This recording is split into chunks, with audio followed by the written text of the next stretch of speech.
Hello दोस्तों, आज हम रीजनिंग का पार्ट नंबर फर्स्ट सॉल्व करेंगे। इसमें कुछ इम्पोर्टेंट क्वेश्चन हैं जो कि अधिकतम परीक्षाओं में पूछे जा चुके हैं। तो हम इन क्वेश्चनों को, ये प्रीवियस ईयर क्वेश्चन है, इन क्वेश्चनों को हम सॉल्व करेंगे। तो हम देखेंगे फाइंड द मिसिंग नंबर, लुप्त संख्या ज्ञात कीजिए। तो सबसे पहले आपको ऐसे क्वेश्चनों में ये देखना है कि जो क्रम है वो किस तरह से आ रहा है। तो हम देखते हैं, यहाँ पर 1 है, 1, और यहाँ पर 8 है, और यहाँ पर 27 है ना। और यहाँ पर कितना है 64, और यहाँ कितना है 125, यहाँ है 216, यहाँ कितना है 343, 729। तो हमें इस क्वेश्चन यहाँ ज्ञात करना है कि जो ये संख्या होगी वो संख्या यहाँ पर क्या आएगी।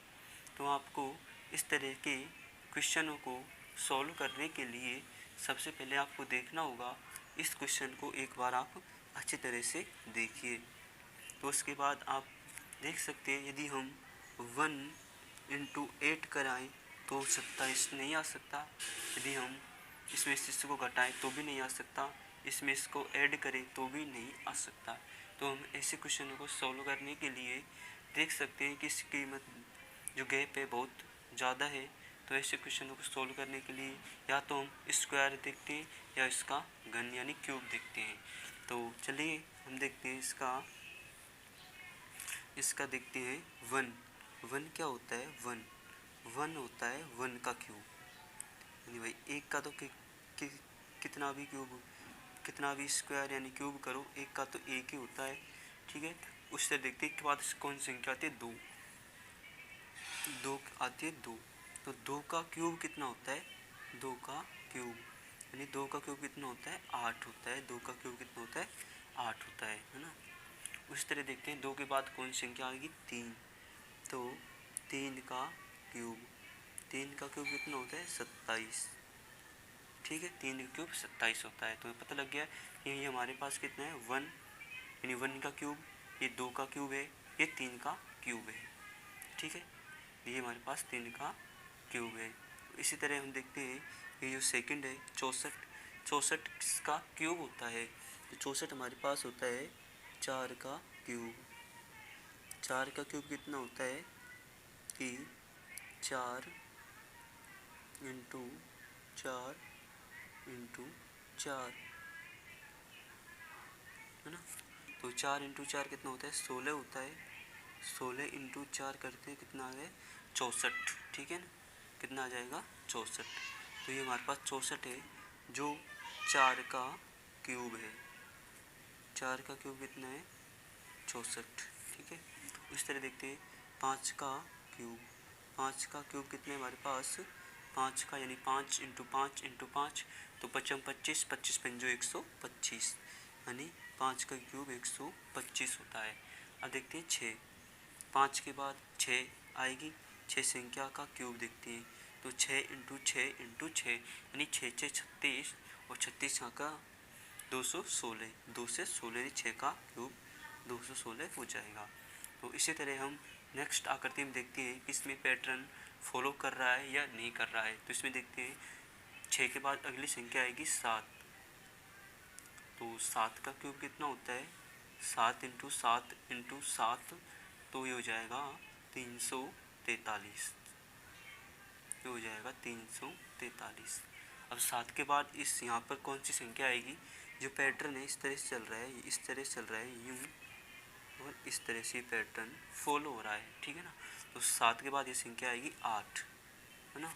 तो 8 का क्यूब करते हैं, 8 का क्यूब, तो 8 का क्यूब कितना होता है 8 इंटू 8 इंटू 8, यानी 512, 512, यानी इसका सी यानी 3 ऑप्शन सही हो जाएगा। तो इस तरह से आप इस क्वेश्चन को सॉल्व कर सकते हो। तो इस तरह के क्वेश्चन को आपको सॉल्व करने के लिए क्वेश्चन को एक बार अच्छी तरह से देखना होगा, और इसमें सोचना होगा कि या इसमें गुणा है, प्लस है, माइनस है, या कोई स्क्वायर या फिर क्यूब है। तो इस तरह के क्वेश्चन को हम इस तरह कुछ इस शॉर्ट ट्रिक के द्वारा सॉल्व कर सकते हैं। ये तो आप डायरेक्ट माइंड में भी कर सकते हो, यानी एक 1 का क्यूब होता है 2 का क्यूब 8 होता है, 3 का क्यूब 27, 4 का 64, 5 का 125, 6 का 216, 7 का 343 और 8 कितना हो जाएगा 512। तो इसका आंसर क्या हो जाएगा 512। ठीक है, तो इसका आंसर 512 हो जाएगा। अब हम देखते हैं नेक्स्ट क्वेश्चन। हमारे पास नेक्स्ट क्वेश्चन है कि दिए गए विकल्प में लुप्त संख्या ज्ञात कीजिए। तो इस तरह के क्वेश्चन को सोल्व करने के लिए आपको क्या करना होगा कि इसमें जो पैटर्न है, या तो वो पैटर्न आपको इस तरह से देखने को मिलेगा या फिर वो पैटर्न आपको नीचे की ओर देखने को मिलेगा। तो इस तरह के क्वेश्चन को आप सोल्व करने के लिए उस संख्या को देखो जिस तरफ संख्याएं मैक्सिमम हो रही हैं। तो मैक्सिमम संख्याएं किस ओर हो रही हैं, तो आप देख सकते हो यहाँ 18 है ना, यहाँ 27 है, यहाँ 96 है ना, तो मैक्सिमम इधर ही हो रही हैं। तो हम देख सकते हैं कि ये 18 किस तरह आ सकता है। तो हम देखते हैं यदि हम इसे गुणा कराएं 5 × 4 तो 5 को 20 और 20 में से 2 घटाएं तो 18 आ रहा है। तो हम देखते हैं कि 20 - 2 कितना आ रहा है 18 आ रहा है। तो देखते हैं ये पैटर्न अगले वाली पंक्ति में भी फॉलो हो रहा है नहीं हो रहा। तो हम देखते हैं इसमें कि 36 18 18 - 3 तो 18 में से 3 जाएगा तो 15 बचेगा। तो यहाँ 27 आ रहा है, तो ये पैटर्न यहाँ पर फॉलो नहीं कर रहा है। तो हम और तरह से सोचते हैं कि यहाँ पर हम 18 किस तरह से ला सकते हैं, है ना। तो आपको ये सोचना होगा। फिर देखते हैं हम इसमें यदि हम 4 से इसकी मल्टीप्लाई कराएं 2 से, 4 × 2 4 दूनी 8 हो जाएगा, 8 हो जाएगा प्लस, ठीक है ना। फिर हम इससे मल्टीप्लाई 2 से 5 को कराएं, ये कितना हो जाएगा 5 दूनी 10, ये हो जाएगा 10, ठीक है। और 10 और 8 कितना हो जाएगा यहाँ पर, ये हो जाएगा 18, ठीक है। ये कितना हो जाएगा 18 हो जाएगा। अब इसी पैटर्न को देखते हैं कि नेक्स्ट पंक्ति में फॉलो कर रहा है या नहीं कर रहा है। तो 3 तिया 9, 3 तिया कितना हो जाएगा 9 प्लस तिछकी 18, तिछकी 18, 9 और 18 कितने होते हैं 27। तो ये पैटर्न है जो हमारे पास जो स्तंभ फर्स्ट और सेकंड में फॉलो कर रहा है। तो देखते हैं ये जो है स्तंभ थर्ड में भी फॉलो करेगा या नहीं करेगा। तो आप यहाँ पर जो प्रश्नवाचक चिन्ह है आपके पास, इस प्रश्नवाचक चिन्ह को आप x मान लीजिए, यहाँ पर x, ठीक है। फिर x × 4 करेंगे हम तो 4x हो जाएगा। फिर हम ऐड कर रहे हैं ना, तो इस तरह से बता सकते हैं हम कि 4x प्लस, अब x × 12 करेंगे तो 12x हो जाएगा। टोटल कितना हो जाएगा, ये टोटल हो जाएगा 12x, यानी ये हो जाएगा 16x, है ना, ये हो जाएगा 16x, ठीक है। तो 16x की वैल्यू कितनी दी हुई है कि हमारे पास 16x की वैल्यू है 96, तो x की वैल्यू निकाल लेंगे हम 96/16, 16 के 96, तो इसका आंसर क्या आ जाएगा 6, यानी डी ऑप्शन इसका सही होगा। तो आप इस तरह इस क्वेश्चन को सॉल्व कर सकते हो। सिंपली इस तरह के क्वेश्चनों को सॉल्व करने के लिए आप जो मैक्सिमम संख्या किधर है उस तरह सोचने की कोशिश करेंगे। तो हम नेक्स्ट क्वेश्चन देखते हैं।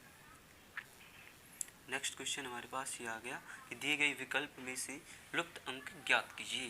तो आप इस तरह के क्वेश्चन को सॉल्व करने के लिए ये सोच सकते हो कि 8 से 64 किस तरह जा सकता है। यदि आप सोचते हो यदि 8 का स्क्वायर यानी कितना होता है, 8 का स्क्वायर 64 होता है। तो आप देख सकते हो कि 8 64 और 216 ये किस तरह से ज्ञात किया जा सकता है। तो यहाँ पर आप देखिए कि 8 का 64 होता है। यदि 8 का क्यूब कराएं तो 8 का क्यूब कितना होता है, हम देखते हैं ये भाई 8 का स्क्वायर है।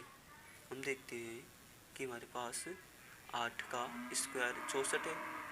अब देखते हैं कि 8 का क्यूब कितना होता है। तो 8 का क्यूब कितना हो जाएगा 512, जो कि यहाँ पर तो नहीं है, तो ये पैटर्न यहाँ पर फॉलो नहीं करेगा।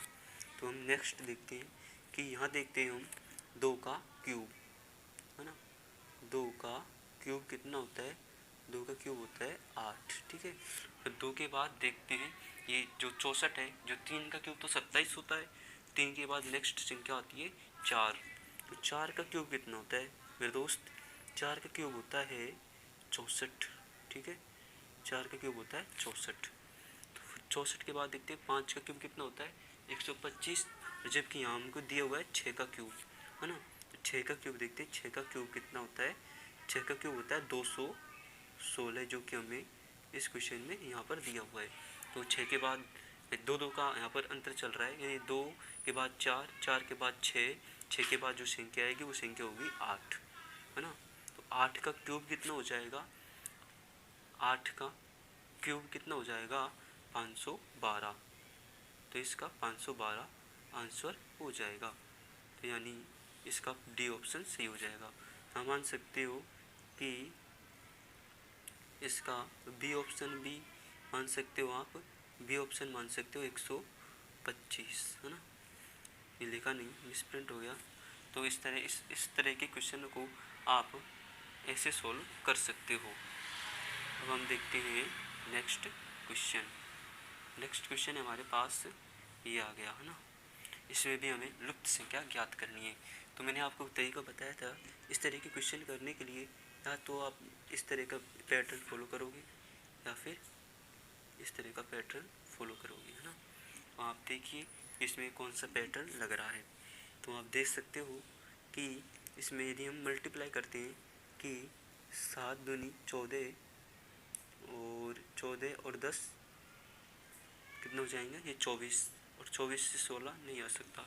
ये 24 से हम दो से डिवाइड करें तो भी 16 नहीं आ सकता है। तो हम इसमें और सोचने की कोशिश करते हैं। तो और हम सोचते हैं यदि हम ऐसा करें कि 7 और 5 12 कि इन दोनों को ऐड कर दें, है ना। इन दोनों को ऐड कर दें कि 7 प्लस 5 कितना होता है? 12, ठीक है, 12। अब 12 से हमें 16 लाना है, तो 16 में कितना घट रहा है? यानी 4 की कमी हो रही है। यदि हम 4 ऐड कर दें तो ये 16 बन जाएगा। तो 4 यहाँ पर कैसे आ सकता है?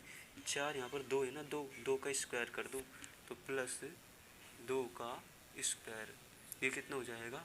16 हो जाएगा। 12 और 4 कितना हो जाएगा? 16 हो जाएगा, ठीक है। तो इस तरह हम सेकंड पंक्ति में, सेकंड स्तंभ में देखते हैं कि 9 और 7 कितना हो जाएगा? 9 और 7 हो जाएगा हमारे पास 16, है ना। और 4 का स्क्वायर करेंगे, 4 का स्क्वायर कितना होता है? 16। तो 16 प्लस 16 कितना हो जाएगा? ये हो जाएगा हमारे पास 32, है ना। तो ये अभी पैटर्न फॉलो कर रहा है। इस तरह नेक्स्ट में देखते हैं कि 8 6 कितना हो जाएगा? 14, ऐड कर देंगे ना इनको हम। 8 6 कितना हो जाएगा? 14। तो 14 प्लस, और हम देखते हैं 3 का स्क्वायर, है ना। तो 14 और 9 कितना हो जाएगा? 14 और 6 20 और 3 23, यानी इसका बी 2 आंसर सही होगा। तो इस तरह के क्वेश्चनों को आप ऐसे सॉल्व कर सकते हो। तो हम देखते हैं नेक्स्ट क्वेश्चन। नेक्स्ट क्वेश्चन है, दिए गए विकल्पों में से लुप्त संख्या ज्ञात कीजिए। तो आपको इस विकल्प में लुप्त संख्या ज्ञात करनी है। तो मैंने आपको पैटर्न बताया है। इस तरह के क्वेश्चन को सोल्व करने के लिए या तो आप इस तरफ से चलो या फिर इस तरह से चलो।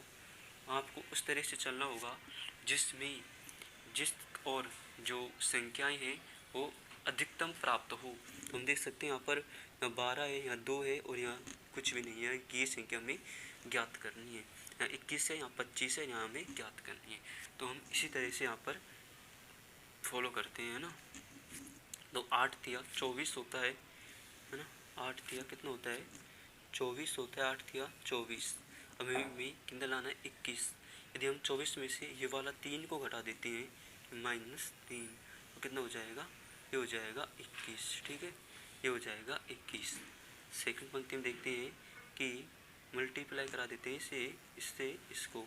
तो 6 पंजो 30, 6 पंजो 30, 30 में से 5 को लेस कर देते हैं। तो 30 -5, ये कितना हो जाएगा? ये हो जाएगा 25 है ना। इसी तरह देखते हैं इसमें कि 12 दूना 24 है ना, 12 दूना 24, बीच वाली संख्या 2 हमें लेस करनी है, तो 2 लेस करने के बाद कितना बच जाएगा 22। तो 12 दूना 24 माइनस 2 22, यानी इसका सी ऑप्शन राइट होगा। तो हम इस तरह से इस क्वेश्चनों को सॉल्व कर सकते हैं। तो इस तरह के क्वेश्चन होते हैं जो पेपर में बहुत पूछे जाते हैं, और ये क्वेश्चन है जो प्रीवियस क्वेश्चन है। तो आप इस तरह के क्वेश्चनों को इस शॉर्ट ट्रिक के द्वारा आसानी से सॉल्व कर सकते हो।